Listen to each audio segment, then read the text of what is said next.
de datos y procesos históricos de México. Además, es autor de Routes of Compromise, Building Roads and Shaping the Nation in Mexico, 1917-1952, publicado por la Mexican Experience Series de la imprenta de la Universidad de Nebraska en 2017.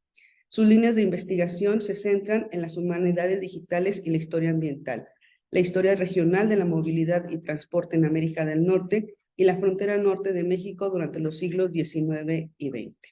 Él es autor de diversos libros, tiene varios proyectos en puerta y le damos la bienvenida al doctor Michael Bess. Muchas gracias. All right. Hola personas en línea. Ahorita voy a dirigir algunas preguntas a los alumnos de la licenciatura de Historia, pero por el momento voy a compartir pantalla para que puedan ver el sitio de web que voy a citar durante esta discusión. Si ustedes quieren ir a visitar este sitio de web, es mx.digital, solo lo que tienes que poner. Y voy a compartir pantalla mostrando la portada. Pero mientras estoy hablando un poco con los alumnos de licenciatura, por favor, aprovechar de consultar el sitio de web y luego continuamos. Bienvenidos, gracias por venir. De hecho, este es su lugar, bienvenidos a mí por estar. Pero quería preguntar a ustedes, ¿por qué quieren estudiar historia? ¿Cuáles fueron los motivos de entrar a la licenciatura de historia?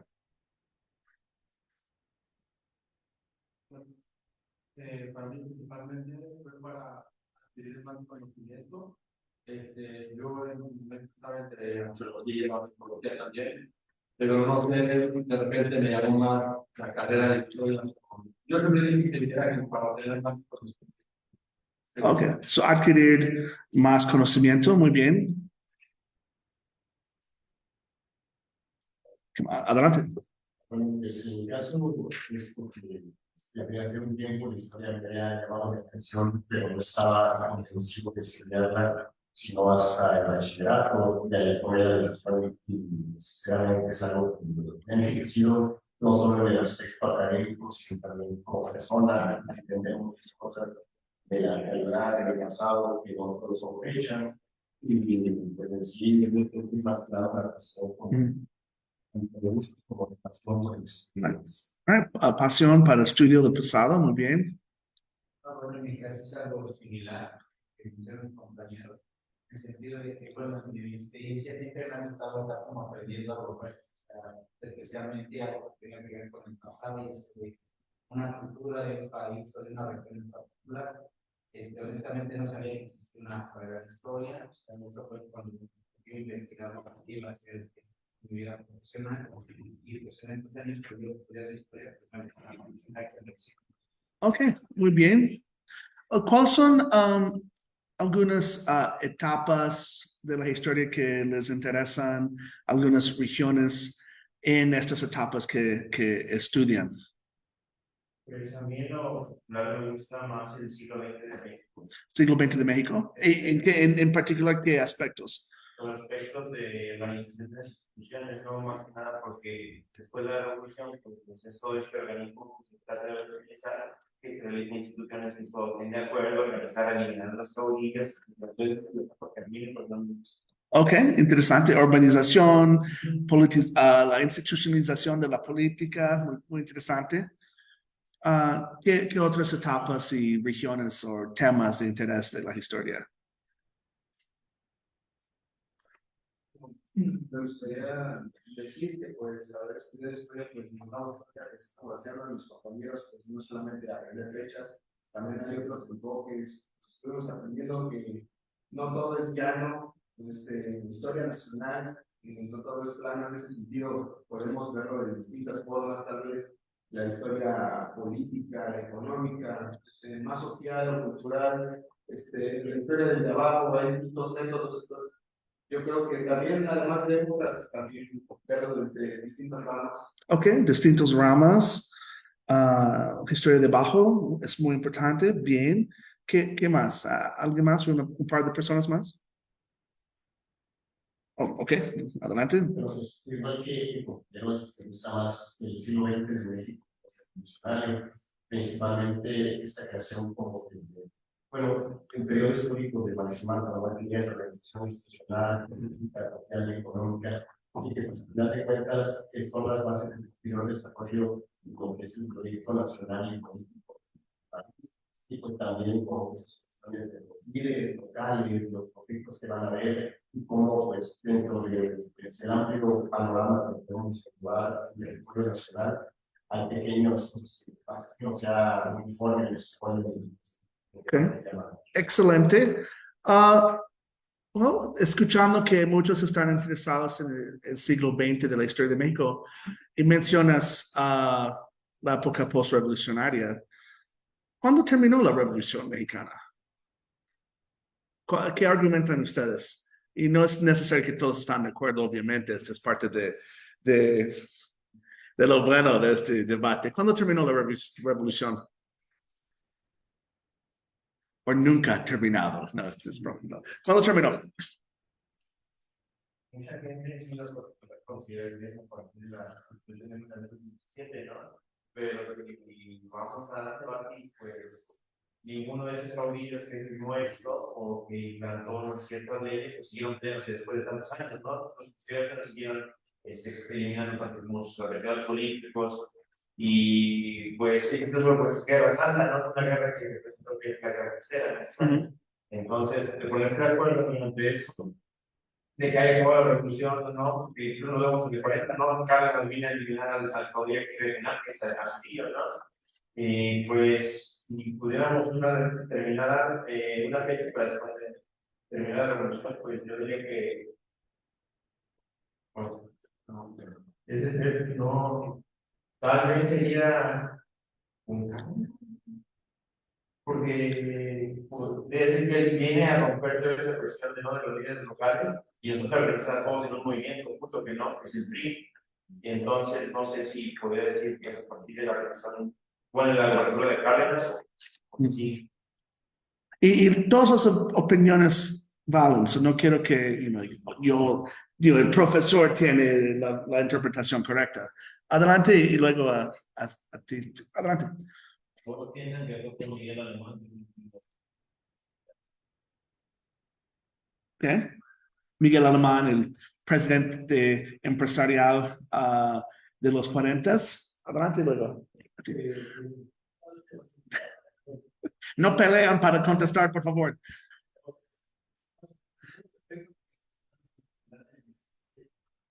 Yo, a consideración, para ir apartando que estoy sobre el 20, ¿no? Cuando llega a Obregón, pero hablando ya de libros, pues podemos decir que realmente el ideal revolucionario prevalece todavía hasta como los 70 más o menos, hay un físico, toda la historia dice que seguir los ideales de la revolución todavía, pero también si vemos, por ejemplo, de los artistas, pues también utilizan algunos conceptos ideales revolucionarios, entonces quizá en el aspecto general, pues, podemos tener fechas distintas en distintos lugares, pero como tal, lo que es la revolución, pues pudo haber seguido que quizá quizá, pero así como un fin concreto que está todavía.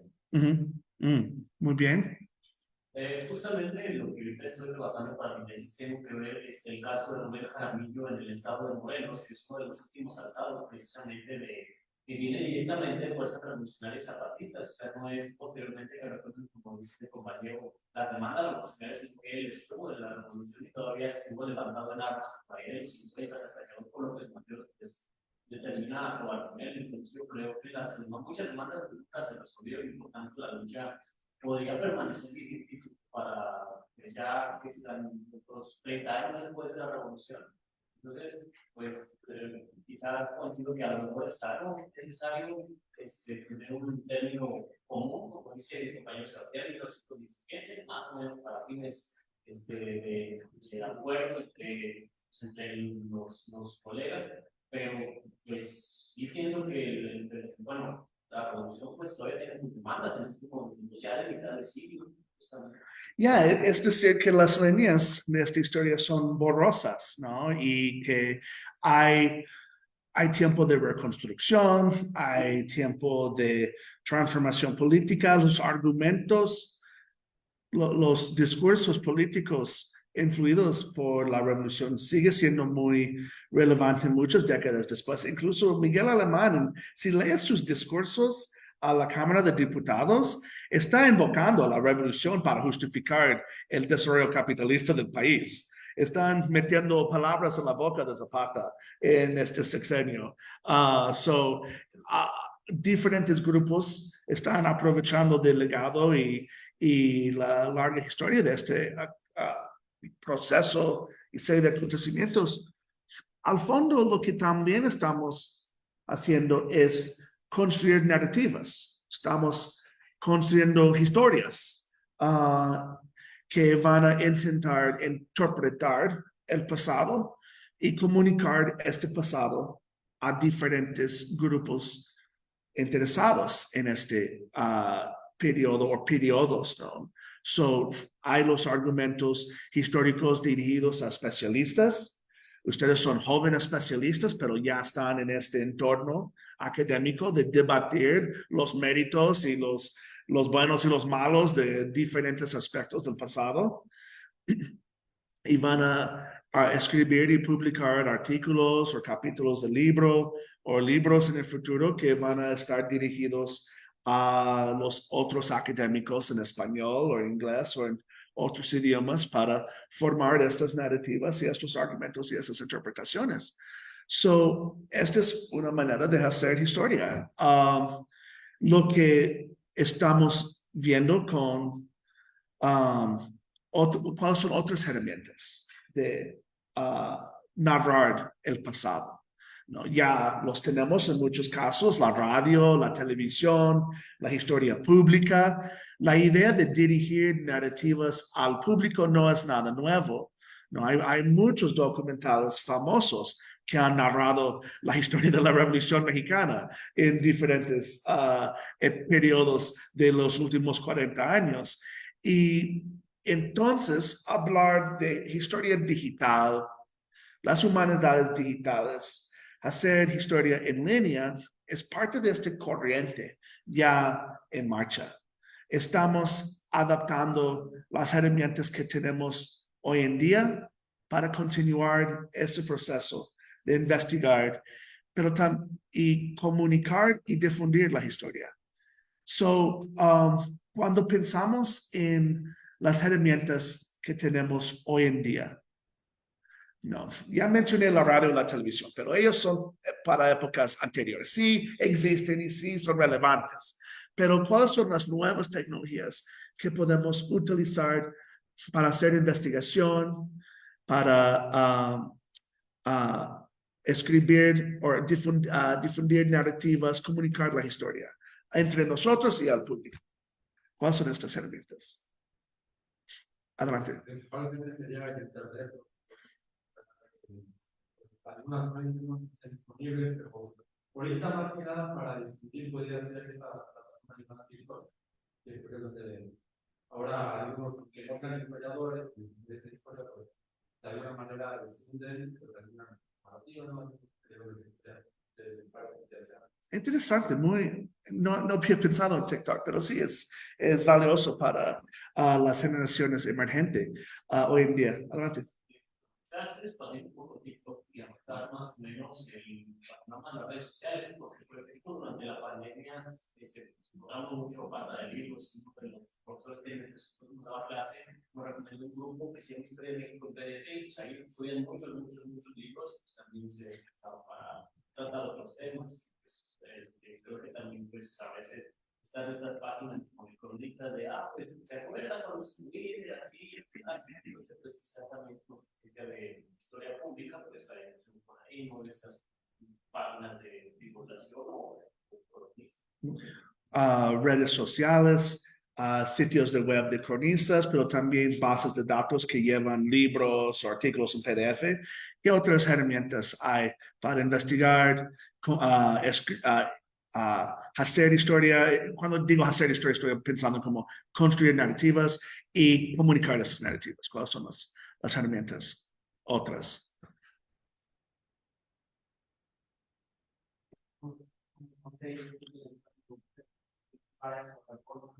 Nosotros también en el uso de plataformas digitales, que también la aplicación didáctica, porque ahí en la aplicación didáctica puede uno surgir preguntas que uno después profundiza más para hacer una investigación en las plataformas y las aplicaciones didácticas pueden ayudar a insertar la historia. Un ejemplo es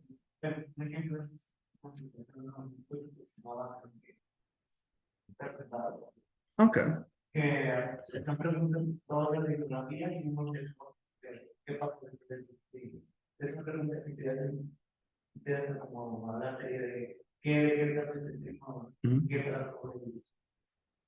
este caso la pregunta que hicieron y hablar y él puede dar respuesta a la pregunta. Ok, so aplicaciones didácticas. Ok, interesante. También pueden adaptar YouTube, canales de YouTube de historia son súper populares, ¿no? Y están y cubren toda la historia, de cualquier interés de historia que alguien lleva en muchas veces en muchos diferentes idiomas. ¿Otras herramientas alguien quería mencionar?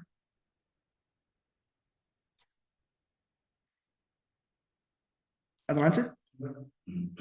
También sería una de los podcasts, ¿no? Incluso nos hemos encontrado con algunos otros especialistas, expertos en el tema, pues que aprovechan estos medios no nada más como para hablar de lo que conocen a un mensaje especialista, sino también para difundirlo a personas que pues, no lo conocen, ¿no? Sin embargo, están interesantes en el tema. Yo siento que los podcasts también son un medio nuevo para difundir la historia.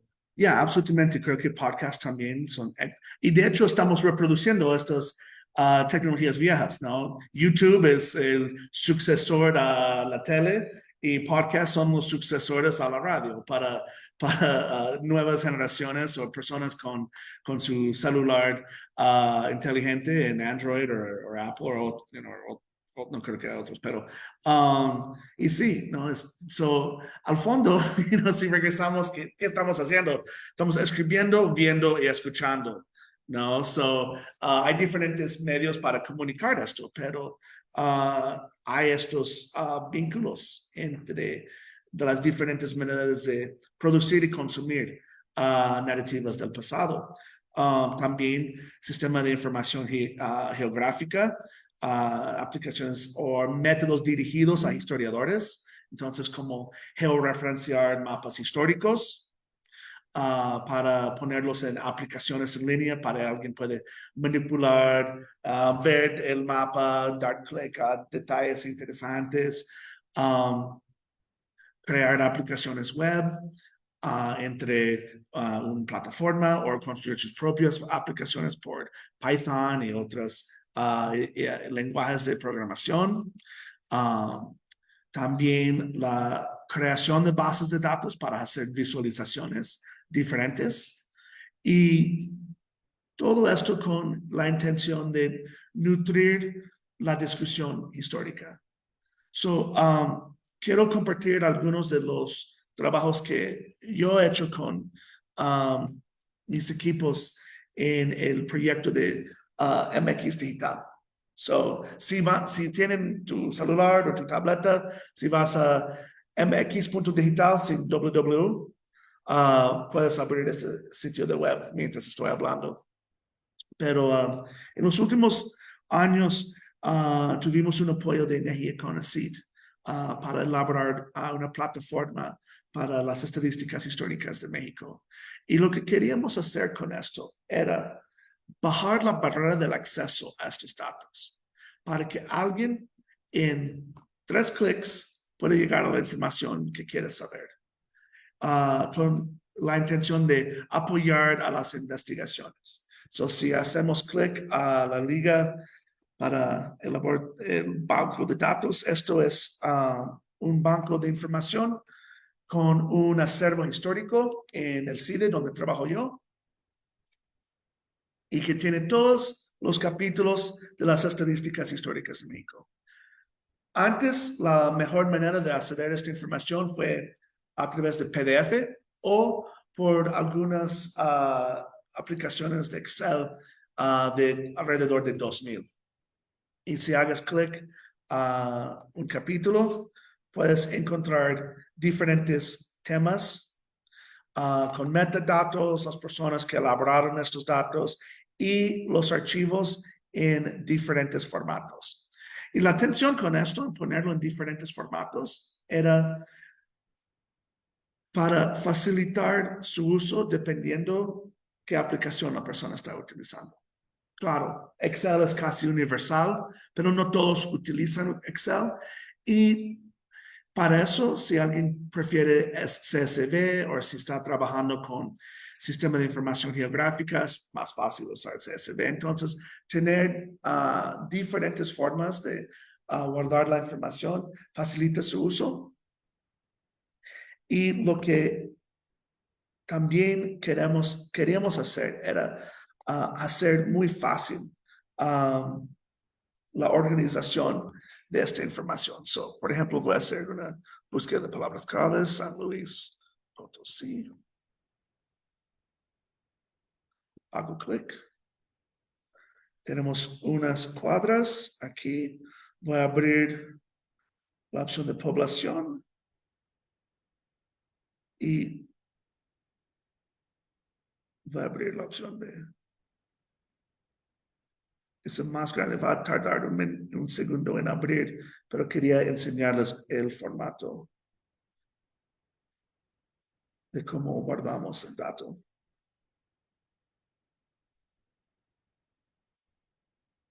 Hoy tengo que compartir toda la pantalla.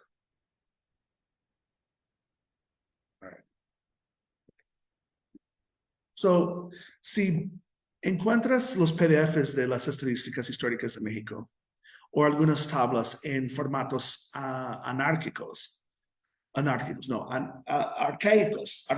perdón, no anárquicos, arcaicos.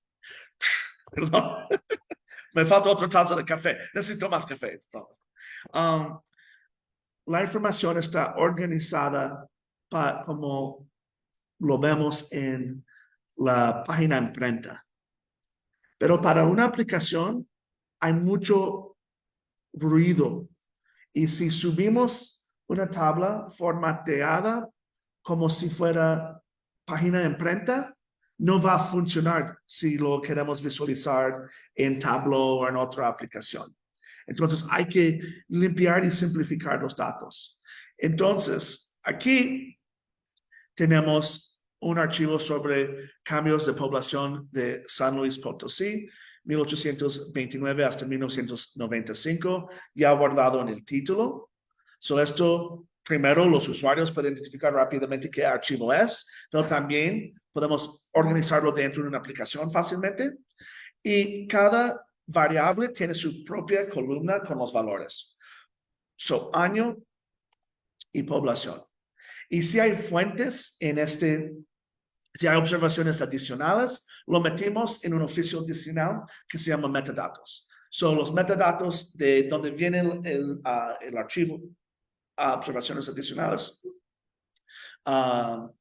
Quienes trabajaron en modernizar la base de datos, quienes trabajaron en modernizar la tabla para que sea una base de datos, todo esto está en el banco de información para ser más transparente y para facilitar el uso de la información y también su origen.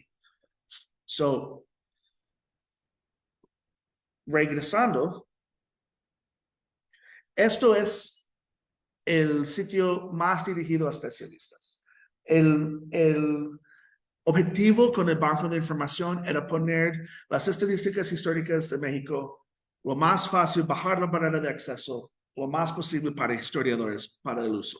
Porque sí existe esta información, pero puede ser un poco difícil navegar los otros sitios de web como en el INEGI, que es un enorme sitio de web, con mucho más temas y objetivos que son fuera de solamente el estudio de la historia.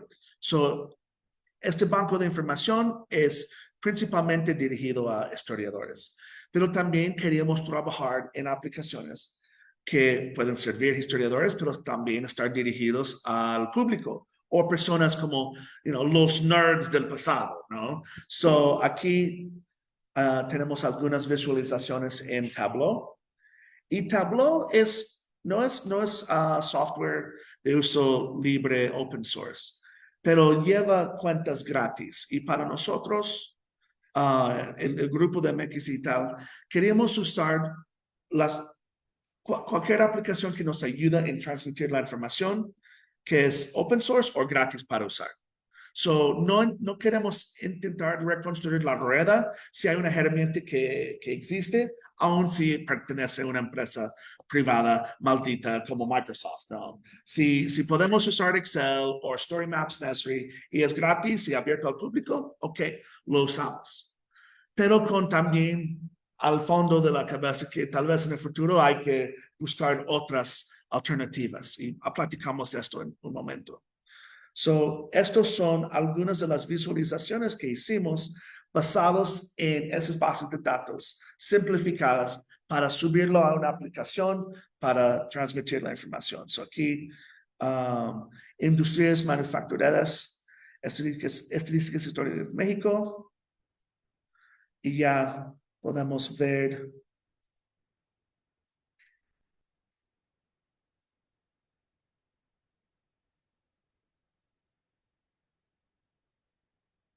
manipularlo, cambiarlo, identificar lo que nos interesa. Y esto es gracias a convertir esas tablas que fueron para la página imprenta a bases de datos modernas. Y cuando hablo de una base de datos, suene complicado, pero no es. Es solamente esta organización en formato long de tener un variable y sus valores. Columna 2, un variable y sus valores. Columna 3, un variable, sus valores. Y así es organizar una base de datos moderna. No es tan complicado, aunque el trabajo de configurar una tabla arcaica a una base de datos moderna puede implicar la necesidad de tomar decisiones en cómo organizar la información. Entonces, los equipos de captura y procesamiento de datos a veces tuvimos que reorganizar la tabla para que sea más simple en la base de datos. Solo tener un valor, población, otro, industria, o qué tipos de industria, o separar industria y agricultura, cosas así, para que son fáciles para procesar en la aplicación y las personas utilizando esta información ya pueden juntar de nuevo la información, si me explico. So,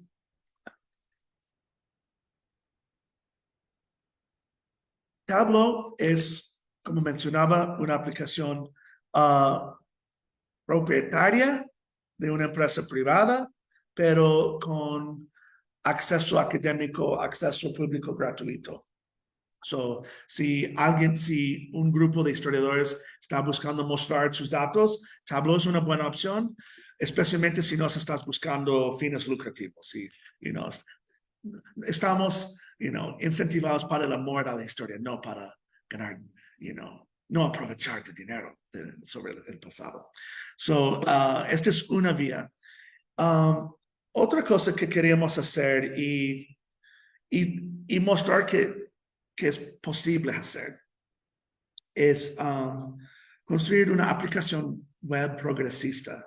Es decir, una aplicación web que parece como una aplicación en tu celular o en tu tableta como Android o iOS. So, en lugar de construir una aplicación en Android o iOS, lo construimos en Python y lo subimos a una instancia de una máquina virtual, es decir, una computadora que existe en un servidor, en un planta de servidores. Y si alguien llega al sitio de web, puede interactuar con esta aplicación si fue una aplicación de tu celular normal. La ventaja de una aplicación web a respecto a una aplicación de Android o iOS es que cuando actualiza la aplicación, desde tu servidor, actualiza la experiencia para cualquier persona que llega de nuevo a ese sitio de web. So es en el debate sobre, ok, quiero hacer una aplicación de difundir la historia. Debemos usar Android o iOS.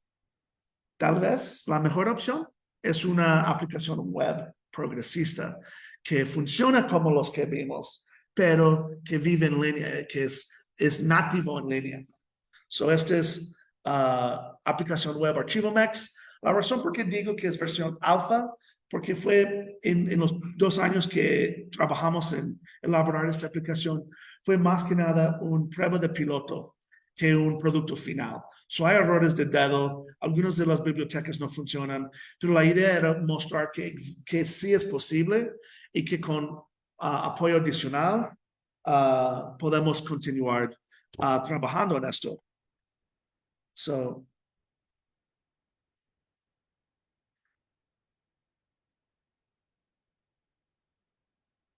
y así está funcionando hoy, porque la red no me restringió, ya puedo ver. Es que cuando estaba en el colegio de San Luis, podía abrir el sitio de web, pero porque estaba en la red de invitados, restringió los canales que podía utilizar. So, no me dejó abrir los capítulos.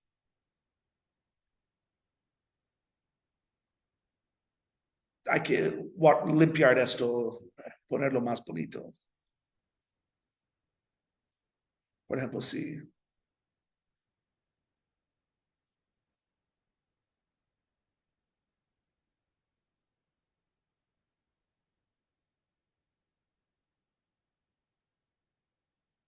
So aquí tenemos datos del crecimiento de la población de La Paz. Podemos descargar el archivo en XLS. Y también consultar uno de estado civil.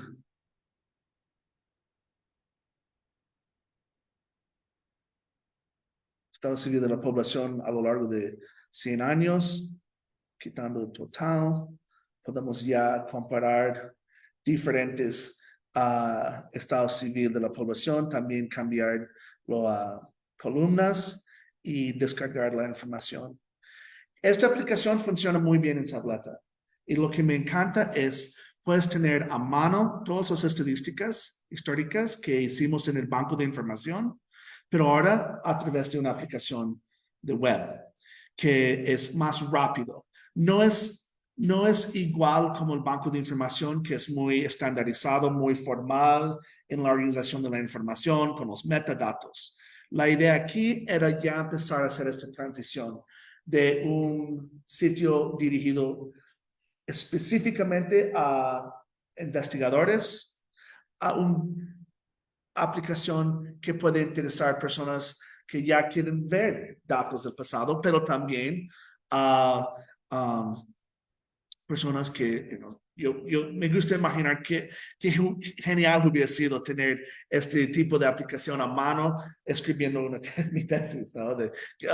Porque es fácil, rápido acceder.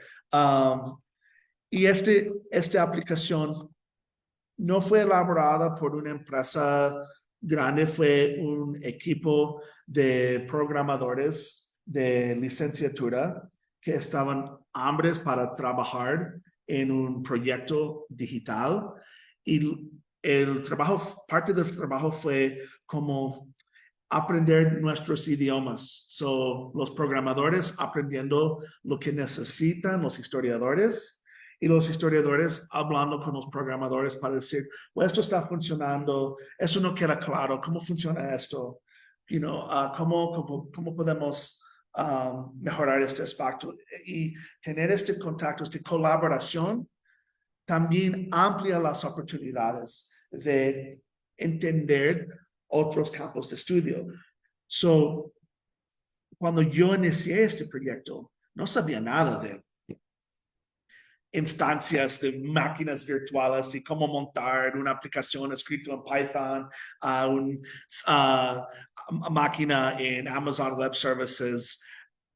Y aunque no puedo hacerlo, si estoy en el espacio donde los programadores están hablando de Node.js y MongoDB y cómo las bases de datos se conectan con la programación del sistema de usuario, ya entiendo lo que están diciendo.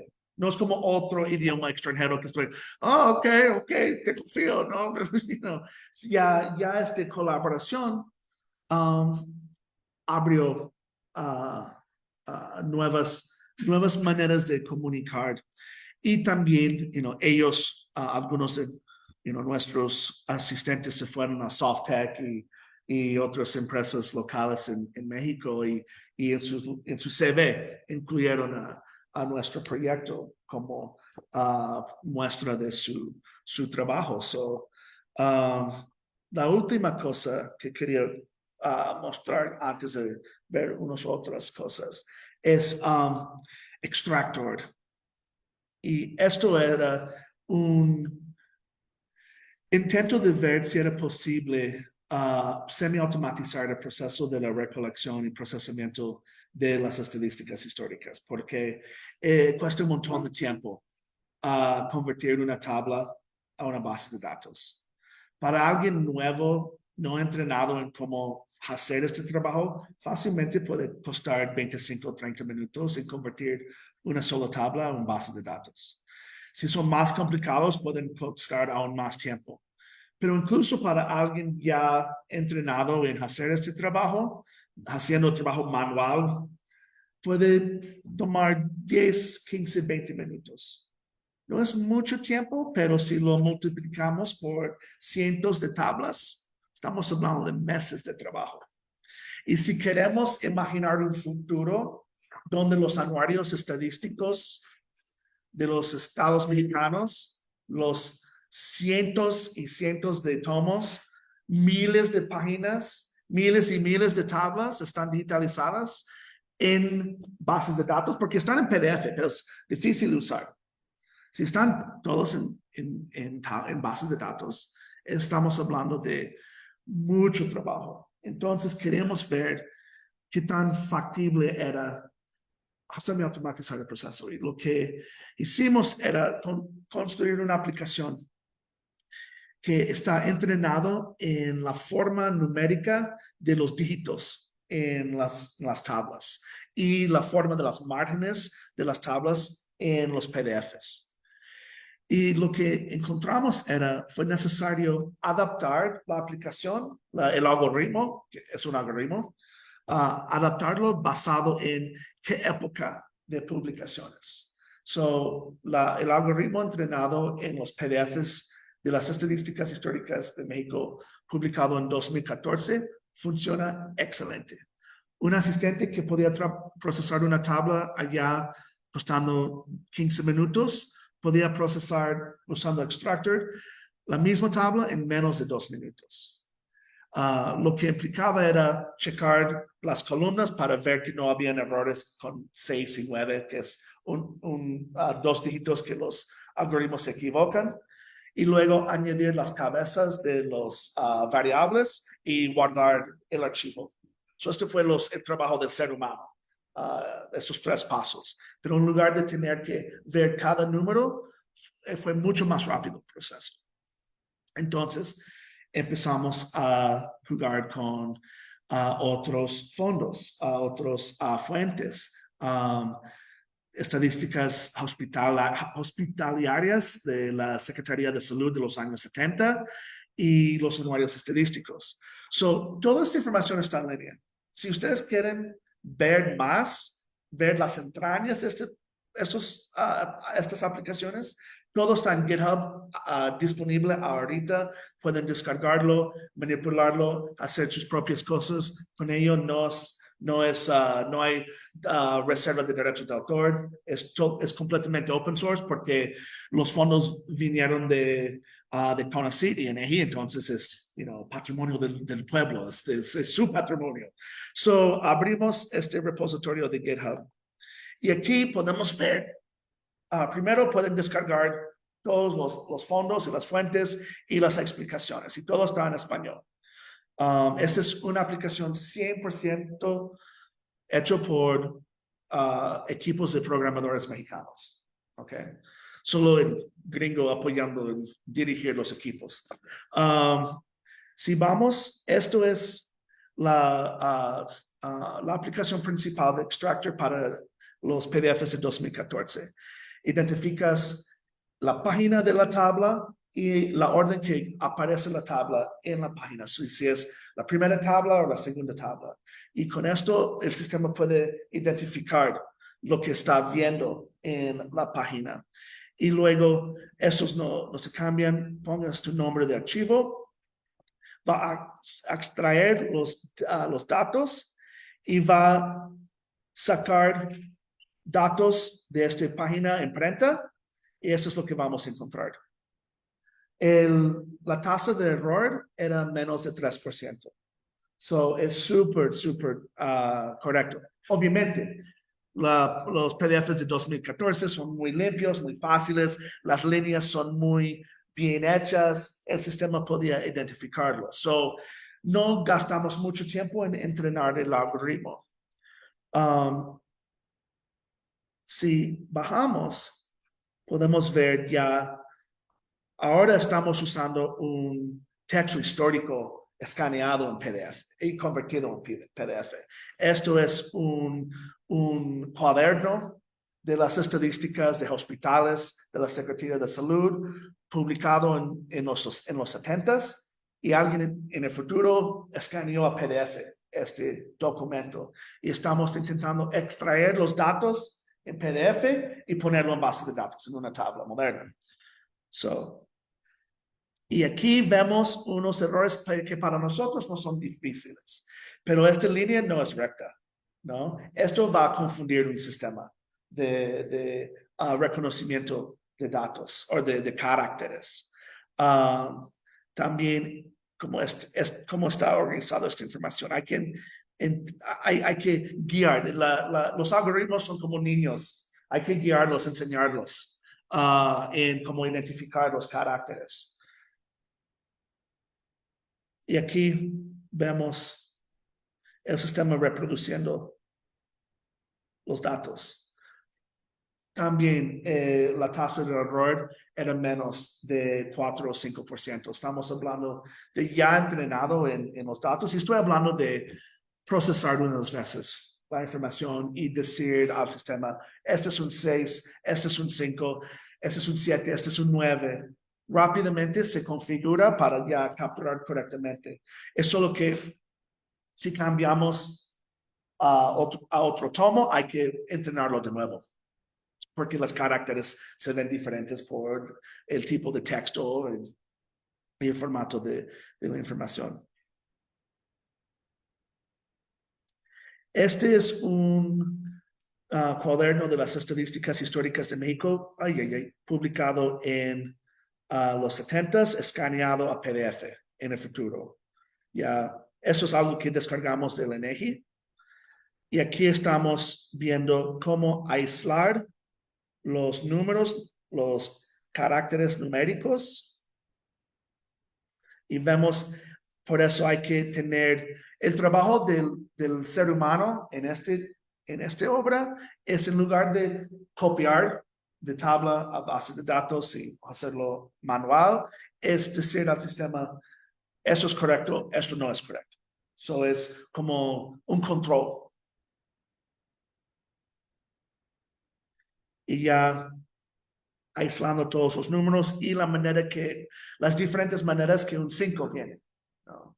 Y ya el sistema entiende mejor cómo vienen los números.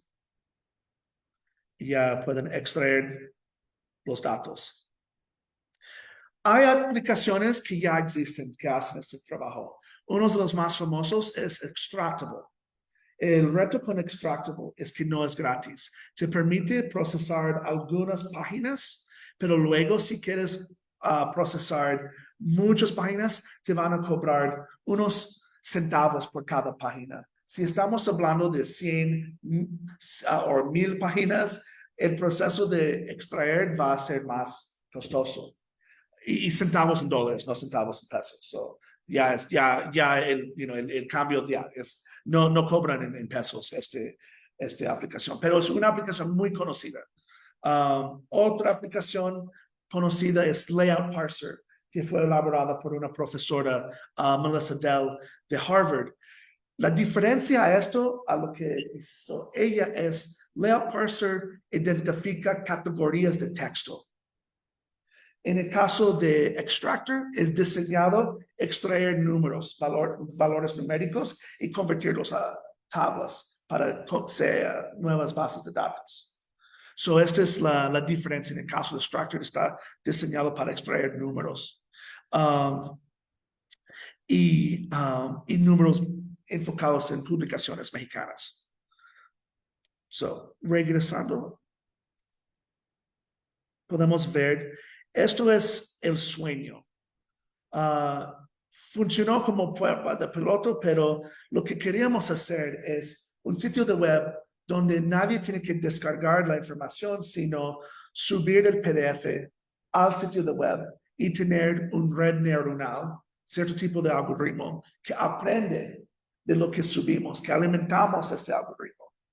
Y aquí es nuestro video mostrando cómo funcionaría.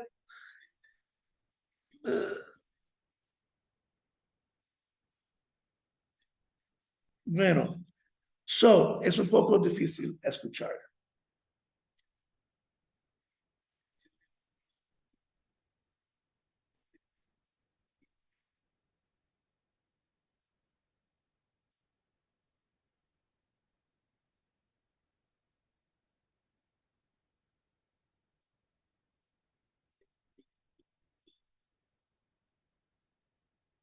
Ya identificó el PDF.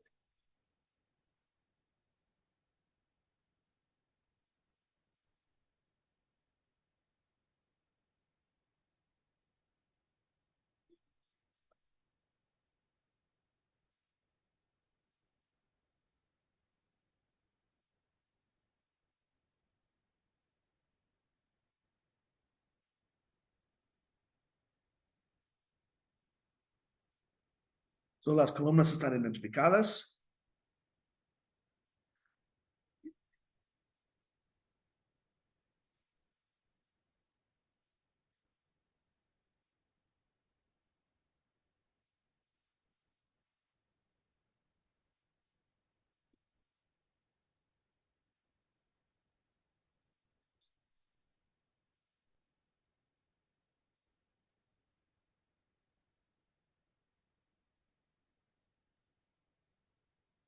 Ya las tablas en este último segundo que no vimos por mucho tiempo.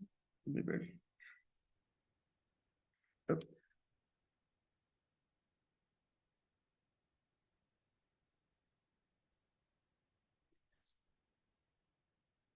Ya vemos del PDF a una extracción. So, el reto para nosotros ahorita es ya tener futuro financiamiento para convertir las aplicaciones que existen en nuestra computadora como software, a subir esto a construir un sitio, un micrositio para procesar datos. Pero esto era como una muestra del sueño. Con estos herramientas queremos elaborar opciones para investigadores, pero también consumidores de la historia y ofrecer y tenerlos disponibles para que las barreras del acceso son las más bajas posibles. Voy a mostrar algunas otras cosas, pero quería dar una pausa y preguntar hacia algunas observaciones, preguntas, comentarios, dudas.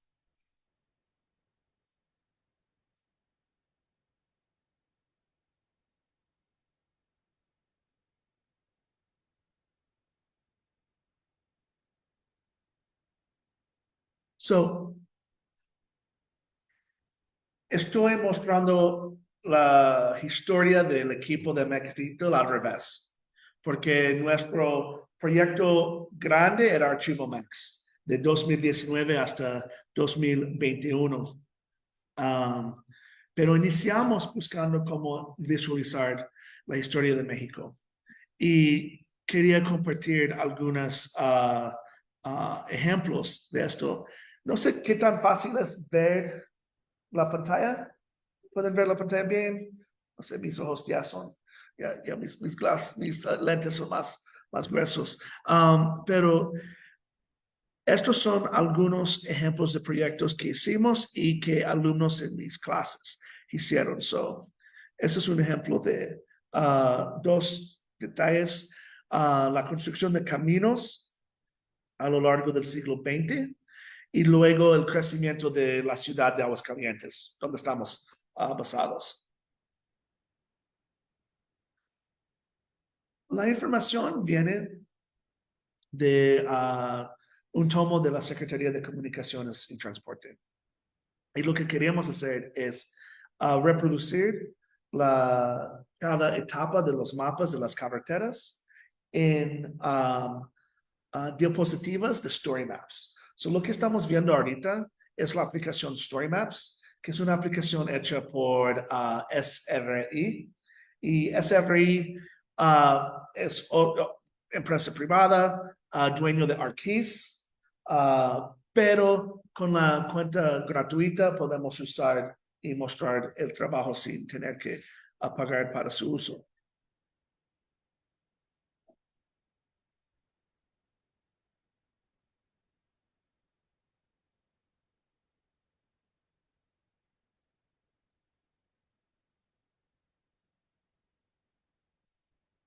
Y lo que, lo interesante de esto es, en lugar de solamente tener mapas estáticos, estamos viendo en vivo y podemos manipular el mapa. Y ver, ¿cómo estuvo en 30? Ok, muy poco. ¿Y cómo está en 70? ¿No? Y ver, manipular el mapa a nuestro ritmo de ver y entender. Y claro, puedes hacer esto mucho más complicado, pero es posible que va a ser un poco más difícil, pero lo que hicimos aquí era usar una base de una imagen satélite de Aguascalientes y poner encima un archivo shape que pone en gris toda la área fuera de lo que es el mapa histórico. Como me han explicado los historiadores locales de Aguascalientes, los mapas históricos de Aguascalientes son una aproximación del tamaño de la ciudad a lo largo de la época colonial y principios del siglo XIX, pero esos mapas elaborados en el INEGI son para mostrar la idea de la expansión de la ciudad a lo largo del tiempo.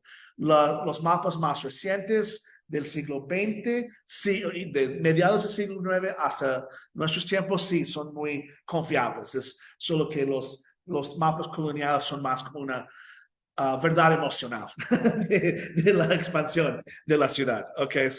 Aquí es súper chiquito con el Zócalo, Catedral, que está aquí, y el Palacio de Gobierno. Y aquí la expansión de la ciudad en 1625, ya incorporando lo que hoy en día es el Parque de Jardines San Marcos. Se han ido a la feria esos Jardines San Marcos. Esta es Avenida Carranza. Mucho más, nuestra Avenida Carranza es mucho más pequeña de su Avenida de Carranza. Y ya, este es 1750. Ya estamos entrando en los mapas más científicos. De 64 durante los 70, 27 del siglo XX.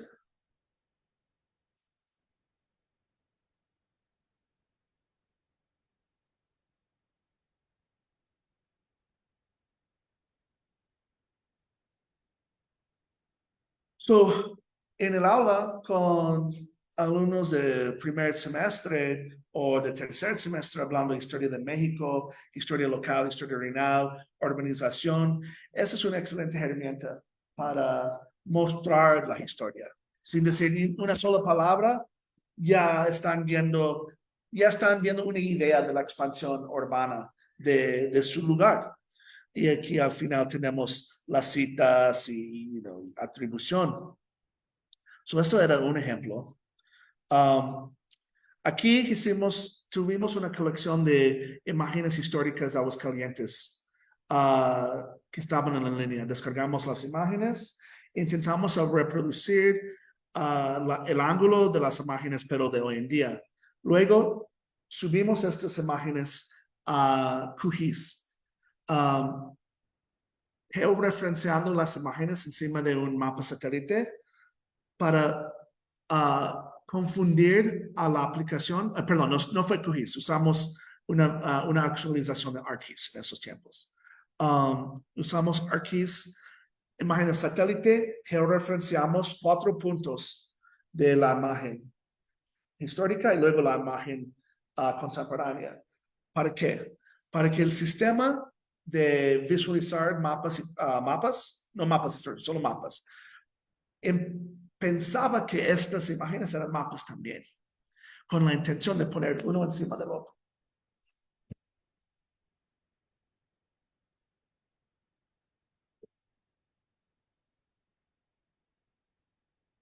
Ese es el templo San Antonio de Padua en Aguascalientes, en el pasado y el presente. La primera vez que el director de los científicos de datos en el CIDE en Santa Fe vi esto, porque sabía de la aplicación, pero no sabía de cómo podemos confundir al sistema. Estaba like, no manches, ¿qué hicieron? Nunca he visto esto. So cambiamos el mapa y vamos a otros puntos de interés. Y esto es, ¿dónde está mi favorito? Este es el Catedral. Esta aplicación funciona mejor en escritorio, en computadora o tableta que en celular, porque hay tantos elementos que en el celular todo está muy apretado. So, si van a consultar el tour histórico de Aguascalientes, lo recomiendo en tu laptop o en una tableta.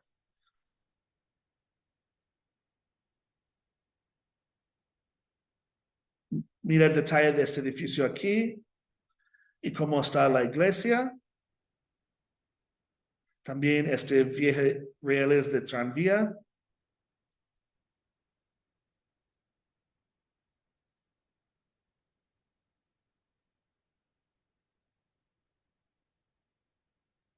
Ya quitaron los rieles, pero ya vemos el antes. ¿No? La manera que hicimos esto fue una gira con un grupo de alumnos. Fuimos y cada pareja tuvo una imagen y su celular y estamos, ok, right, así es el ángulo histórico, sacamos la foto y luego procesamos el dato así. Fue una buena manera de hacer historia en equipo, en público, no solamente para el público, ¿no? Y es una manera también de explorar los cambios en la urbanización, cosas así. Hay varios otros, podemos ver uno más. Hoy en día, la calle que va enfrente de la catedral está cerrado, es puro peatón hoy en día. Pero antes, con este ejemplo, podemos ver que había tránsito enfrente. Lo que estamos viendo es, estamos con nuestra pared, a nuestra espalda a la catedral y viendo enfrente. Es la reversa a la perspectiva que vimos. Y ahorita estamos viendo un viejo edificio y este edificio sigue presente, ya que ahora hay un Citibanamex al lado. Pero aquí podemos ver este edificio viejo. So, esto es uno de mis ejemplos favoritos de cómo podemos explorar el futuro o el presente y el pasado. Tengo un alumno de posgrado, de posgrado, está trabajando en su doctorado y él está usando el Unreal Engine. ¿Saben qué es Unreal Engine? Unreal es para jugar videojuegos, construir mundos virtuales en 3D. Well, Unreal es gratis para usar. No tienes que pagar, solo tienes que pagar cuando empiezas a como vender videojuegos. Okay. So él está haciendo Tenochtitlan en 3D, georreferenciado a puntos en la ciudad hoy en día. Y lo que está elaborando ahorita son giras históricas en Xochimilco, es donde es su lugar de investigación. Su tesis es sobre la organización de Xochimilco, pero parte de su trabajo en nuestro programa de historia aplicada está elaborando esta gira turística donde lleva estudiantes de primaria y secundaria a un espacio en Xochimilco, ven a su alrededor y luego ponen el casco de realidad virtual y ven a como este mismo lugar veía hace 500 años. Esto es súper chido. A mí me encanta el concepto. Nos mostró cómo funcionaba. Es like, wow, like, you know. Pero otra manera de usando las herramientas hoy en día para comunicar el pasado a las personas en el presente. Lo que está haciendo él en Ciudad de México es reproducible. Hicimos algo básico en Aguascalientes, pero puedo imaginar historiadores jóvenes ambiciosos adaptando herramientas también en cualquier ciudad. Y lo bueno es que nuestras ciudades tienen tanta historia en México que muchos de los catedrales, las plazas, los edificios históricos ya tienen siglos y muchos años. No es como investigar, Chicago, porque Chicago es, 150 años. Aguascalientes tiene siglos de historia y San Luis y muchas de las ciudades. So, hacer este tipo de comparación es muy factible en estos casos, ¿no? So, bueno, tenemos tiempo todavía. Esos son, ya probando que fue posible hacer visualizaciones y que ya trabajando con alumnos como en tiempo extra, quería que aplicamos ese tipo de herramienta y hacer en un curso durante un semestre y hacer un lab histórico en cursos de historia de México. Esos son algunos trabajos que elaboraron nuestras y nuestros estudiantes. Esta es la versión anterior de Story Maps, pero aquí es una historia de la hacienda de Ojo Caliente que se convirtió a una escuela para niñas hoy en día. Incorporó video para luego narrar su historia, imágenes, texto.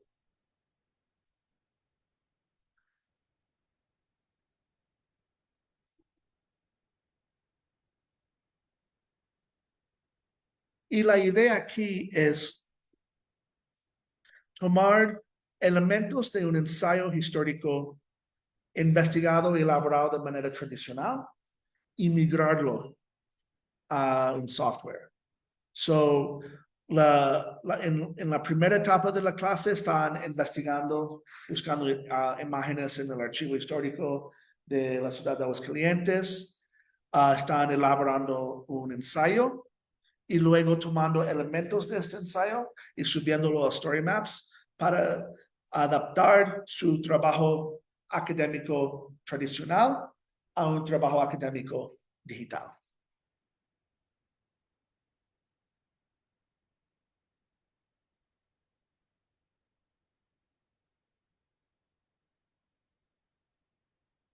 Y tuvieron que pedir derechos para los archivos y aprendieron cómo entrar al archivo, trabajar con archivistas, pedir permiso para usar imágenes y ya citar todas las imágenes al final en su bibliografía.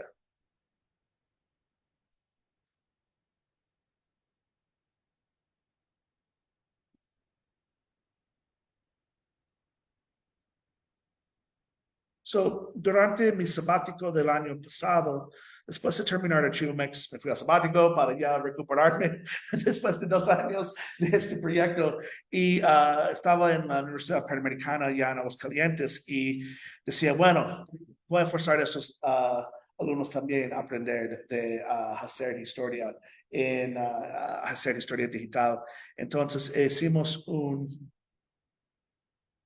proyecto maestro donde elaboramos un megaproyecto de diferentes lugares y su contexto histórico en el mundo. Empezamos con una historia que un equipo hizo de Cuba en el siglo XVIII durante la Guerra de los 7 Años. Y fue opción de escribir en inglés o español. Por eso algunos eligieron a escribir en inglés, pero tomaron su ensayo y lo adaptaron a un ensayo digital.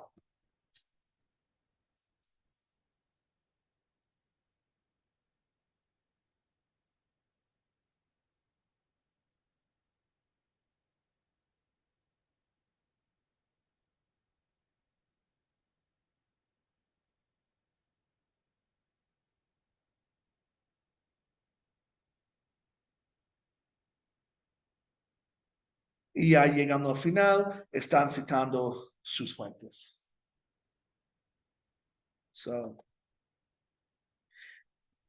Para mí, lo que digo a mis alumnos es, al final del semestre, cuando sus tías están preguntando en la cena de Navidad, oh, mijo, ¿qué hicieron durante su semestre pasado? ¿No? Y puedes hablar de lo que hicieron, o puedes decir, bueno, tía, ¿por qué no abres en tu celular? Mira mi celular y te enseño mi proyecto. Ay, mira las imágenes, ¿no? Y todo esto. Es una manera de comunicar los proyectos que han hecho.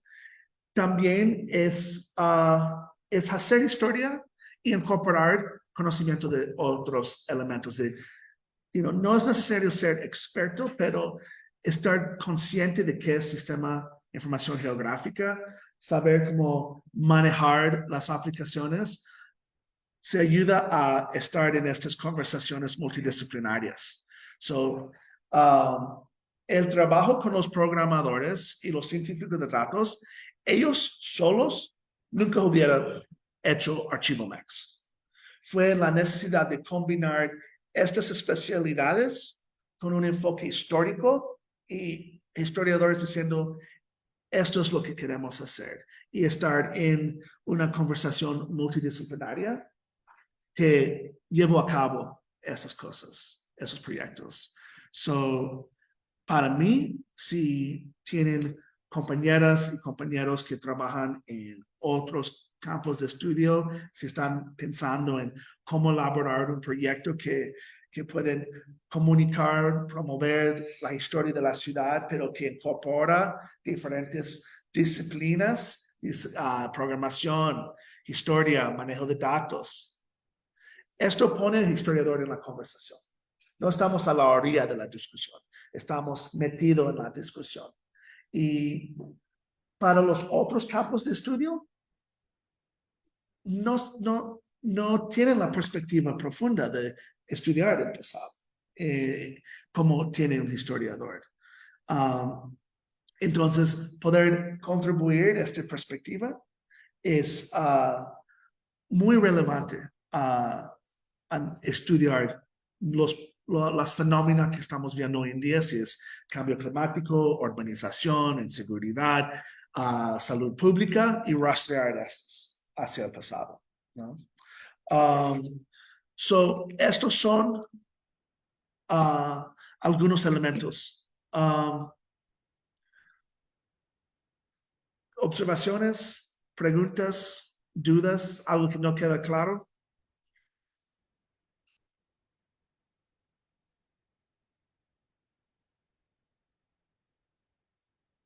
Oh, sí, por favor, doctora. Esto es una muestra de la importancia del trabajo entre diversas disciplinas. En lo que hemos observado por varios años es como esa tendencia que los estudiantes de historia no se relacionan con otras disciplinas. No sé si sea una tendencia general de esta idea de que el historiador es solitario.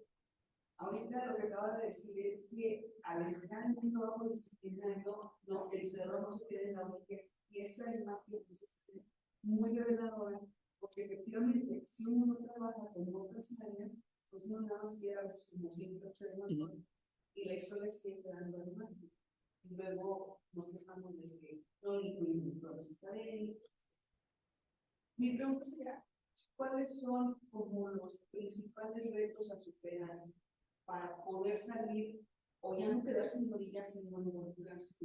Ese es un reto, pero hay que superar ciertos retos para poder trabajar en equipo. ¿Cuáles serían esos retos que usted observó al trabajo? Ya, esta es excelente pregunta, gracias, doctora.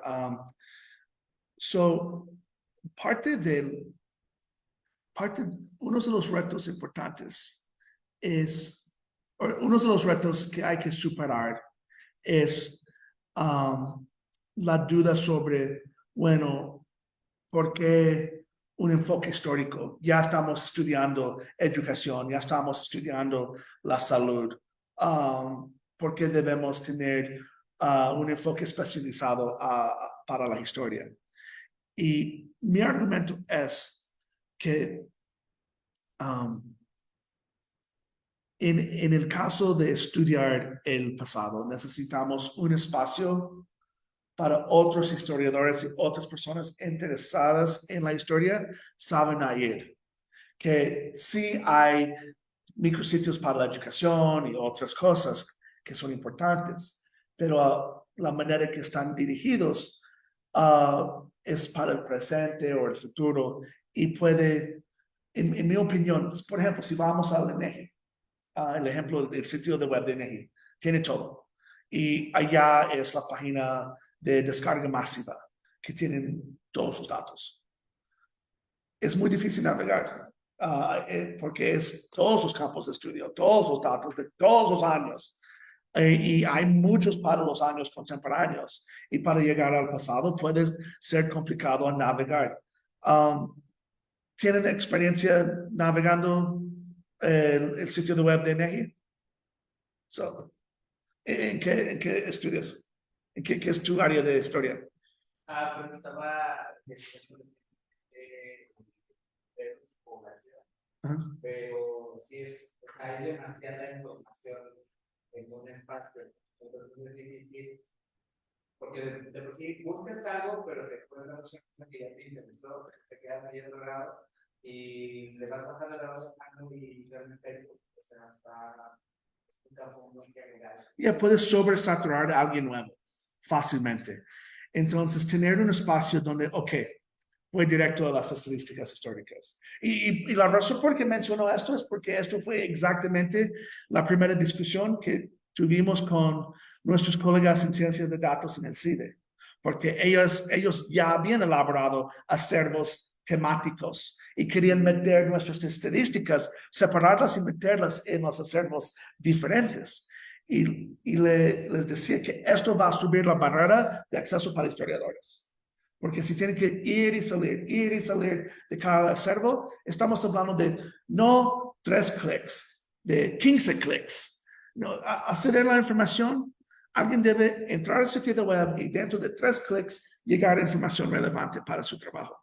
Y esto es para mí lo que queríamos hacer como muestra con ese sitio de web. Que llegas a MEX Digital, archivo MEX, estadísticas históricas del laboratorio, y ya estás con los datos históricos. Y 2 clics más, estás descargando información. La idea era barrar el acceso porque no solamente es necesario que exista en línea. Hay que estar accesible o disponible. Porque si alguien no sabe que existe, para esa persona no existe la información. Y si es tan difícil navegar, porque estamos todo, ¿no? Es como el acervo de Borges, ¿no? De todo el mundo. Entonces va a ser muy complicado ir a esta información. So, para mí, si estamos hablando de un proyecto histórico, el historiador tiene que ser el primer movedor en el trabajo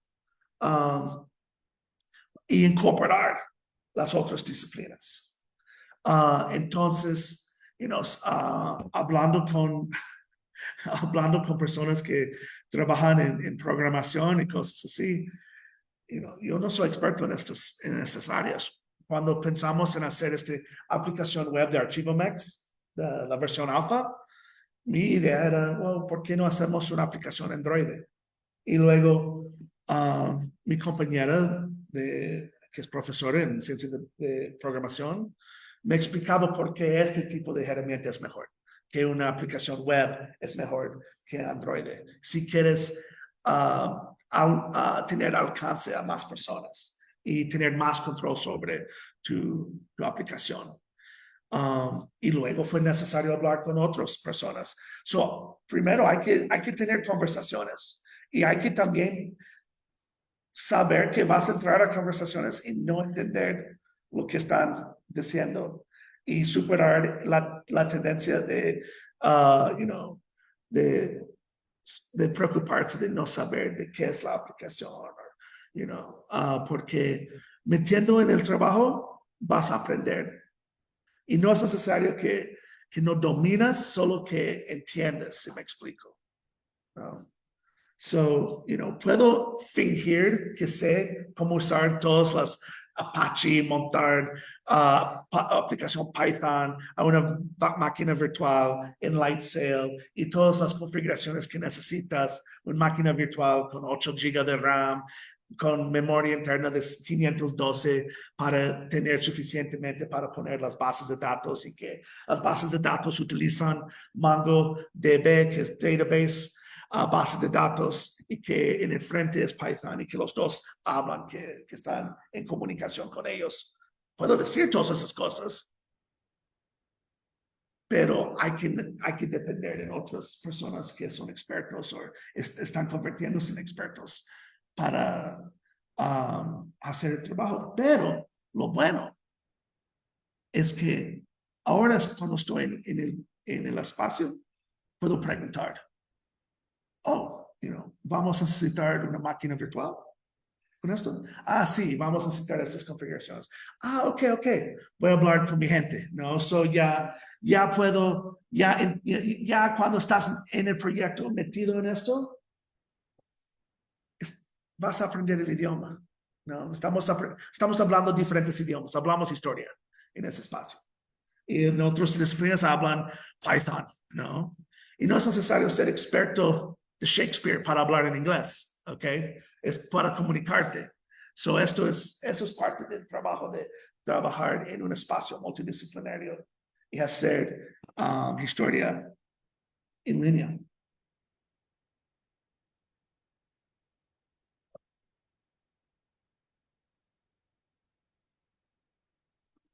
El uso de los espacios, cómo evolucionan en distintos tiempos. Yo creo que tener acceso a este tipo de información bueno, al menos en mi caso, yo creo que se sirviera bastante.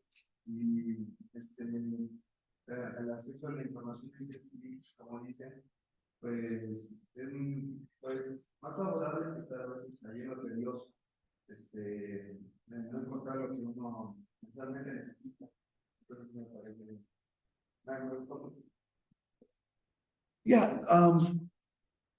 podemos, yo he enfocado en aplicaciones en línea, pero otras maneras de aplicar este tipo de trabajo, como mencionas de mapas, en sistema de información geográfica. Por ejemplo, si estamos hablando con cambios en el centro histórico de una ciudad en México y tenemos 5 mapas, lo que podemos hacer es, encima de un mapa satélite, georreferenciar cada mapa y luego ver cómo ha cambiado las estructuras de infraestructura en la zona histórica de la ciudad. Y de hecho, desde esta visualización, podemos sacar, podemos interpretar, ¿no? Y podemos ver, ok, así cambió el camino tal cual, o que después de las leyes de reforma adquirieron conventos y derrocaron ellos para abrir nuevas plazas, ampliar avenidas, que fue lo que pasó en Ciudad de México, ¿no? Y entonces, sistema de SIG histórico puede facilitar mucho este tipo de trabajo de interpretación. Y es muy bueno también, fácilmente convertir datos estadísticos históricos a tablas para ya hacer gráficos y no tener que depender de otra persona en hacer los gráficos. Puedes hacer los gráficos de tu propia fuerza e incluso hasta elaborar un mapa histórico, por ejemplo. No puedo mostrarlo porque no puedo conectar mi computadora ahorita, pero porque estamos conectados a Zoom. Pero estoy trabajando en un artículo sobre la construcción de caminos en el sur de Veracruz, principalmente, pero con vínculos a Tabasco y toda esa zona del Istmo de Tehuantepec. Y estaba argumentando sobre la importancia de comités pro camino locales para dar el impulso a coordinar y dirigir la construcción de caminos, coordinado con el Estado. Y descargué archivos del INEGI, son archivos shapefiles, son archivos que están leídos en un sistema de información geográfica. So, en lugar de tener que dibujar de nuevo cada estado en un sistema de información geográfica, descargué los archivos representando cada estado.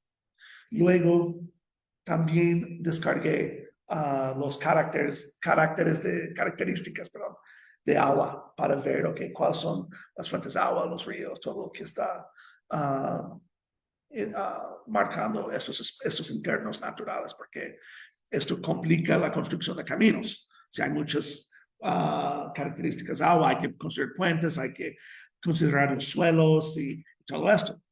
Y luego, aprovechando unos mapas históricos del archivo del estado de Veracruz y comparándolo con imágenes de satélite para ver si ha cambiado esas rutas, empecé a dibujar de mano los caminos para conectar las diferentes comunidades. Y al final de cuentas, tuve un mapa que yo hice de mi propia fuerza para incluir en el proyecto.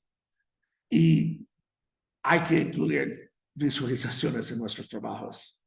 No, hay que incluir mapas para dar referencia. En mi primer libro sobre la construcción de caminos, no sabía cómo hacer estas cosas. Entonces, si ves a mis mapas, son mapas que descargué, mapas de uso libre que descargué de Wikimedia Commons. Y luego dibujé en Paint, en la aplicación Paint para Mac, los caminos. Pero fue muy artesanal el trabajo, ¿no? So, si puedes aprender, incorporando conocimiento básico del sistema de información geográfica, enriquece mucho la precisión que puedes llevar a una visualización. Y también es otra manera de investigar, interpretar y hacer historia. So, ¿dudas? ¿Preguntas? ¿Hay algunas personas que están contemplando, tal vez, formar futuras iniciativas de historia digital, cosas así?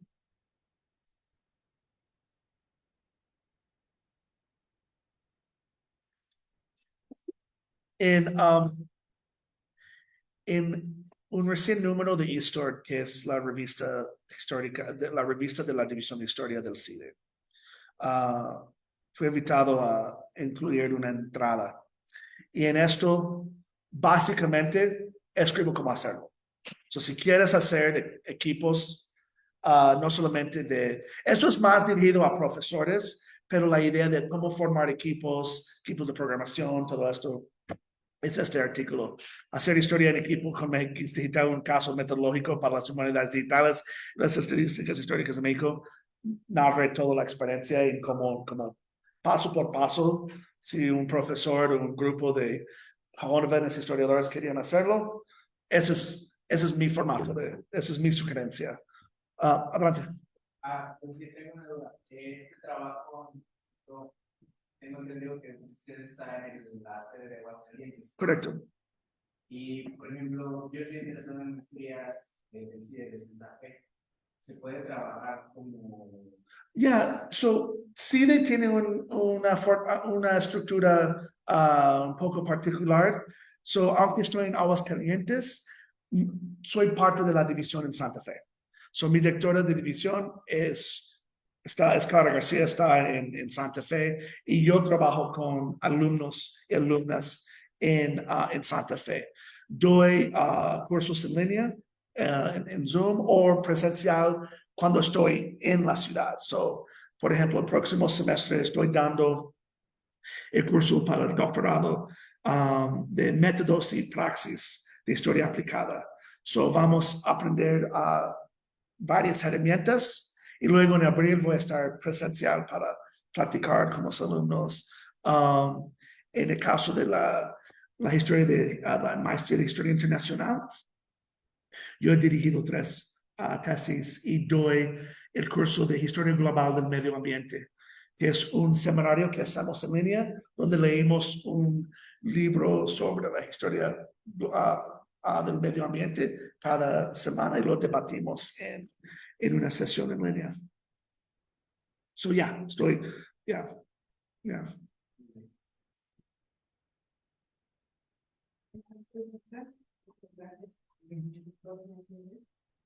Oh, gracias.